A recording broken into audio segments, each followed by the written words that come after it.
오늘 하나님께서 우리에게 주신 말씀은 요한계시록 2장 1절에서부터 7절 말씀입니다. 요한계시록 2장 1절에서부터 7절 말씀 다 함께 합독하겠습니다. 시작. 에베소 교회의 사자에게 편지하라. 오른손에 있는 7별을 붙잡고 7 금촛대 사이를 거느시는 이가 이르시되 내가 내 행위와 수고와 내 인내를 알고 또 악한 자들을 용납하지 아니한 것과 자칭 사도라 하되 아닌 자들을 시험하여 그의 거짓된 것을 내가 드러낸 것과 또 내가 참고 내 이름을 위하여 견디고 게으르지 아니한 것을 아노라. 그러나 너를 책망할 것이 있나니 너의 처음 사랑을 버렸느니라. 그러므로 어디서 떨어졌는지를 생각하고 회개하여 처음 행위를 가지라. 만일 그리하지 아니하고 회개하지 아니하며 내가 내게 가서 내 촛대를 그 자리에서 옮기리라. 오직 내가 이것을 있으리니 내가 니골당의 행위를 미워하는도다. 나도 이것을 미워하노라. 귀 있는 자는 성령의 교회에게 하시는 말씀을 들을지어다. 이기는 그에게는 내가 하나님의 낙원에 있는 생명나무의 열매를 주어 먹게 하리라. 아멘. 오늘 본문은 에베소 교회에 주신 말씀입니다. 사도 요한은 에베소 교회를 향해 처음 사랑을 버렸다라고 말합니다. 그 의미는 그들의 전체성이 흔들릴 만큼 큰 위기 가운데 있다라는 것입니다. 1절의 말씀을 보면 에베소 교회의 사자에게 편지하라. 사도 요한에게 나타난 천사가 에베소 교회의 사자, 즉 말씀을 전하고 가르치는 사람들과 또 말씀을 듣고 순종하는 사람들, 또 각자에게 주신 은사로 교회를 섬기는 사람들에게 이 말을 전하라라고 말하고 있는 것입니다. 이어서 오른손에 있는 7별을 붙잡고 또 7 금촛대 사이를 거느시는 이가 이르시되, 에베소 교회의 말씀을 전하시는 분이 누구이십니까? 바로 예수 그리스도이시라는 것입니다. 어제 본문에서도 밝히고 있듯이 7별은 1차적으로 7교회의 지도자들이지만 더 나아가 모든 교회의 말씀의 사역자, 리더자들을 말합니다. 그리고 7 금촛대 역시 아시아의 7교회뿐만 아니라 모든 교회를 말하고 있는 것입니다. 즉 모든 사역자들과 함께 하시며 또 모든 교회의 주인이신 주님께서 지금 에베소 교회의 말씀의 사역자들과 또 그 말씀을 듣는 모든 성도들에게 이 말씀을 전하고 있는 것입니다. 에베소 교회는 바울이 2차 전도여행 때 복음을 전하고 또 3차 전도여행 때 두란노 서원을 빌려 2년 동안 복음을 전하고 난 후에 세워진 교회입니다. 그리고 약 3년간 머물면서 사역을 마무리하고 예루살렘으로 돌아가는 길에 사도행전 20장을 보시면 에베소 교회의 장로들을 밀레도에서 불러서 이별하는 시간을 가졌습니다. 그러면서 장로들에게 이렇게 부탁을 합니다. 20장 29절 30절에 보면 사나운 이리가 들어와 양떼를 아끼지 아니할 것이며 장로들 안에도 어그러진 말을 해서 자기의 제자들을 만드는 자들이 일어날 것이다 라고 말하면서 진리의 말씀을 통해 사람들을 든든히 세우고 또 성도들을 잘 양육하라고 그렇게 권면을 하였습니다. 아마도 에베소 교회는 여러분 바울의 이 권면을 마치 유언처럼 잘 지켰던 것 같습니다. 그래서 오늘 본문 2절에 보시면 내가 내 행위와 수고와 내 인내를 알고, 여기에서 수고는 격렬하게 힘을 소모하는 그런 노동을 가리킵니다. 너무나 부지런히 일을 했든지 기진맥진한 그러한 상태를 말하는 것입니다. 그들은 주님을 위해 이렇게까지 일을 했던 자들입니다. 그리고 인내라는 말은 단지 소극적으로 어려움을 참고 견디는 것이 아닙니다. 고난의 물결이 지나가기까지 여러분 고개를 숙이고 있는 것이 아닙니다. 인내는 어떠한 난관이라도 결코 고개를 숙이지 않는 것을 말합니다. 이 수고와 인내라는 말을 통해 여러분 그동안 에베소 교회가 겪어왔던 그 어려움이 결코 만만치 않았다라는 것을 알 수 있습니다. 그러한 가운데 사도 바울의 그 복음을 전하고 약 40년이라는 세월이 흐르는 동안 여러분, 에베소 교회는 그 복음의 진리를 지켜왔던 것입니다.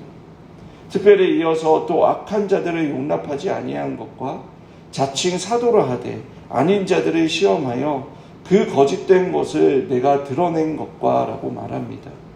특별히 리골라당이라고 불리는 그 이단들과 싸움을 치열하게 했습니다. 또 에베소 교회의 성도들은 하나님의 말씀으로 이들의 그 거짓을 분별하고 드러내고 용납하지 않고 쫓아냈던 것을 보게 됩니다. 또 핍박의 시대 가운데 믿음의 의심이 들만도한 그러한 상황 속에서도 내가 참고 내 이름을 위하여 견디고 게으르지 아니한 것을 아노라라고 그렇게 말하고 있습니다. 이처럼 에베소 교회는 너무나 모범적으로 다른 가르침과 다른 복음, 또 거짓 교사들과 이단들로부터 복음의 진리를 잘 지켜왔고 잘 분별하여 교회를 지켜냈던 것입니다. 그러나 이들이 진리의 말씀을 거짓 가르침과 교훈과 이단으로부터 잘 지켜냈다라고 해서 그런 완벽한 교회였다라는 것은 아닙니다. 주님께서 이렇게 칭찬하신 후에 여러분 한 가지 책망을 하셨습니다. 그것은 에베소 교회가 처음 사랑을 버렸다라는 것입니다. 진리를 따르고 지키고 진리를 위해 싸웠지만 그 과정에서 처음 사랑을 잃어버렸다라는 것을 말하고 있는 것입니다.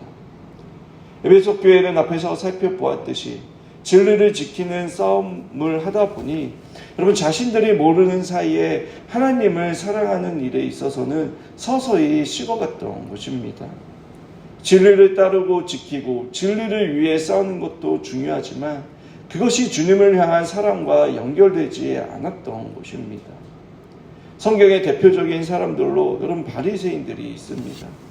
율법을 철저하게 지켰고 따랐지만 그 모든 것이 하나님을 향한 사랑이 동기가 되는 것이 아니라 자신의 의로움을 드러내고 자신이 영광을 받기 위한 것이었습니다. 또 예수님을 십자가에 못 박은 종교 지도자들 역시 율법을 도구로 예수님을 모함하여 십자가에서 죽였습니다. 그들은 율법에 따라 행했다라고 생각했지만 여러분 그것은 율법을 주신 하나님의 뜻과 전혀 반대되는 일을 하고 만 것입니다. 하나님께서 율법을 주신 이유가 무엇입니까? 하나님과 이웃을 사랑하기 위해서입니다. 진리의 싸움을 싸우는 것도 하나님을 사랑하기 때문이어야 합니다. 진리를 지키는 것 그 자체가 목적이 되어버리며 그럼 하나님을 사랑하지 않아도 할 수 있고 또 사람을 해쳐서라도 진리를 지키면 된다라는 그러한 잘못된 신념에 빠지게 되는 것입니다. 이러한 어그러진 모습들은 여러분 교회의 역사 안에서 십자가 운동이라든지 마녀 사냥이라든지 종교개혁의 그 과정에서도 찾아볼 수 있습니다. 그렇다면 처음 사랑을 버렸다라는 의미가 무엇입니까? 여러분 처음 사랑은 무엇을 말하는 것입니까? 그것은 에베소 교회 역시 여러분 사도 바울이 전하여 준 그 복음을 들었을 때에 십자가에 달리신 예수 그리스도를 통해 하나님 아버지의 사랑을 깨닫게 되었고 또 십자가의 영광을 보았을 것입니다. 그리고 십자가에 달려 죽기까지 순종하신 그 예수 그리스도의 그 은혜를 깨닫게 은혜를 통해 여러분 하나님의 사랑과 그 선하심이 얼마나 큰지를 깨달았을 것입니다. 그리고 그 사랑과 은혜에 감격하고 주님의 사랑에 반응하여서 그들 역시 주님을 사랑하고 섬기는 일에 자신을 드릴 수 있었던 것입니다. 그러나 바울이 떠나고 또 그 뒤를 이어 디모데와 그리고 그 뒤를 이어 사도 요한의 그 위대한 사도들의 목양을 받으며 자신들의 그 진리의 말씀과 복음을 수여한다라고 수여하면서 어쩌면 영적인 교만에 빠져 하나님과 형제자매의 사랑이 식어버리므로 오히려 그들이 받은 사명이 여러분 시간이 흐르면서 사람들을 판단하고 정죄하면서 형제자매 사랑하는 그 자리에서 점차 멀어지고 가슴이 차가워졌던 것입니다. 그래서 주님께서 처음 사랑을 버렸다라고 말씀하시는 것입니다.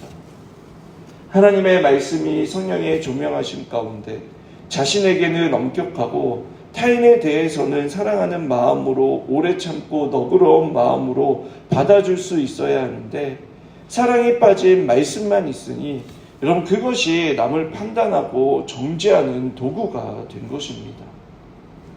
우리는 자주 처음 주님을 만났던 그 십자가의 자리로 나아가야 합니다. 나의 상황과 환경이 날마다 다르듯 다른 상황과 환경 그리고 감정 속에서 십자가 앞에 나아갈 때마다 그 의미가 나에게 다르게 다가오는 것을 발견하게 됩니다. 왜냐하면 그런 나를 위해 주님께서 죽으셨고 또 그런 나를 결코 그 자리, 그 모습 그대로 있기를 원치 않으시기 때문에 주님께서 나를 위해 죽으셨고 구원해 주셨다라는 것을 깨닫고 그 하나님의 뜻을 발견할 수 있기 때문입니다. 십자가를 통해 보여주신 하나님의 사랑과 은혜를 깊이 깨달을수록 여러분 자기 부인을 하는 일이 너무나 쉬워집니다. 힘들고 고통스럽지만 여러분 형제자매를 용서하고 사랑하는 일을 포기하지 않고 할 수 있도록 해주십니다. 사도 바울은 고린도후서 5장 14절에 그리스도의 사랑이 우리를 강권하신다라고 말씀하고 있습니다. 우리에게 주신 성령으로 말미암아 하나님의 사랑을 우리의 마음에 부어주신다라고 말씀하고 있습니다. 우리가 주님을 사랑하는 이유도 우리가 주님을 위해 봉사하는 이유도 또 우리가 살아가는 목적과 이유도 하나님을 사랑하기 때문에 하는 것입니까? 사랑이 없는 여러분 신앙생활을 종교적인 짐이 될 뿐입니다. 사랑이 없는 봉사와 섬김은 여러분 일 중심으로 흘러 다른 사람들에게 상처를 주고 나뿐만 아니라 다른 사람들도 힘들게 하는 것입니다. 혹 우리의 이런 모습이 있다면 오늘 이 시간 회개하며 우리의 신앙의 가장 기본부터 회복하고 늘 주님을 사랑하는 것이 우리의 가장 기본적인 동기와 또 목적과 힘의 원천이 되길 원합니다. 오늘 주님께서 처음 사랑을 버린 것에 회개하지 않으면 촛대를 옮기시겠다라고 경고하고 있습니다. 촛대를 옮기시겠다라는 것은 교회가 더 이상 교회로서의 역할을 하지 못하도록 하시겠다라는 것입니다.